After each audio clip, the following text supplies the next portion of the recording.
Moninder Singh, national spokesperson of the Sikh Federation of Canada. Thanks so much for joining us. I want to get the reaction from the Sikh community to Mark Carney, the Prime Minister, extending this invitation to Narendra Modi.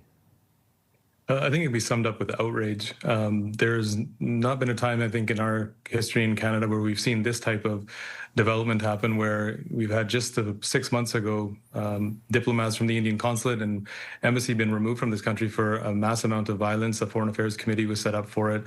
That is in the wake of by Hardeep Singh Nijjar's assassination. We're also commemorating June 1984 this week.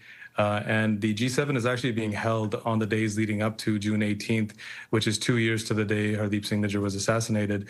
It all feels as though it's like adding injury to insult in a way. And it's outrage is the only way I could describe what the sentiment right now is. And there's nationally organizations that are coming together in the Sikh community to discuss how we're going to be moving forward with this, because it seems as though it's unacceptable. What kind of messages do you feel this sends, not only to India being invited, but also, as you outlined a little bit, to Canada's Sikh community? I think the message is clear that we're actually prioritizing economics and trade ties and some type of diplomacy, if it can be called that, over the lives of Canadians, the lives of Sikh Canadians. And we're allowing India to operate almost with impunity then. What was the last year and a half for then? You had this massive diplomatic row. You had, had accused India and made these allegations. We had a Foreign Interference Commission. All these things were happening, and it was all seeming to go in the right direction. The trajectory was holding those accountable that were coming onto Canadian soil to harm Canadians, whether that was extortion, whether that was sending gangsters here, whether that was political assassination in the case of Mr. Nijjar. And all of that seems to now been almost basically sold out for trade ties. There's a way to do this. It didn't have to be done at the G7. It didn't have to be done on the days leading up to Mr. Nijjar's assassination.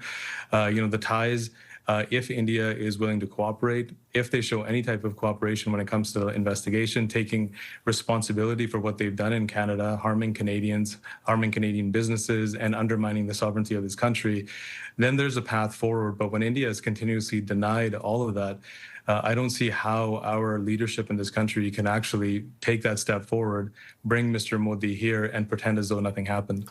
I understand a letter was sent to the Prime Minister last month asking Modi not to be invited, but no response. Are there plans to continue to push the government on this issue? What would you like to see the government do instead?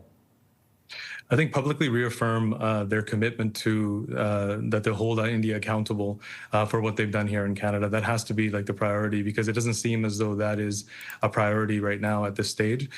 Rescinding Modi's invitation is something that we're going to be pushing for the next week or two. We have to. We're left in no situation now than to publicly make that demand. And there needs to be targeted sanctions placed against individuals in Mr. Modi's entourage or his close circle, like Amit Shah, who have been openly identified in Canada by Canadian agencies as somebody that would have been participating in the assassination of Mr. Nijjar. So a public inquiry into India is what we've always felt is needed. We don't understand how deeply they penetrated Canada. We don't know what they're doing here.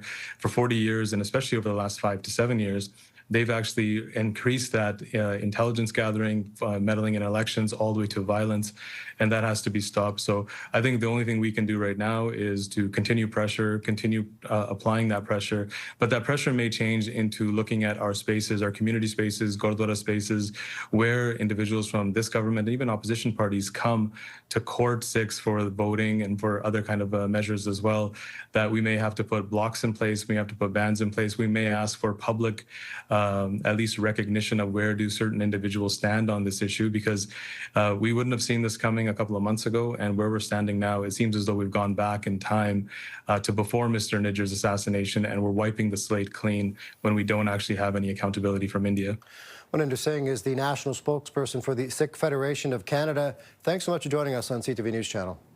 Appreciate it. Thank you.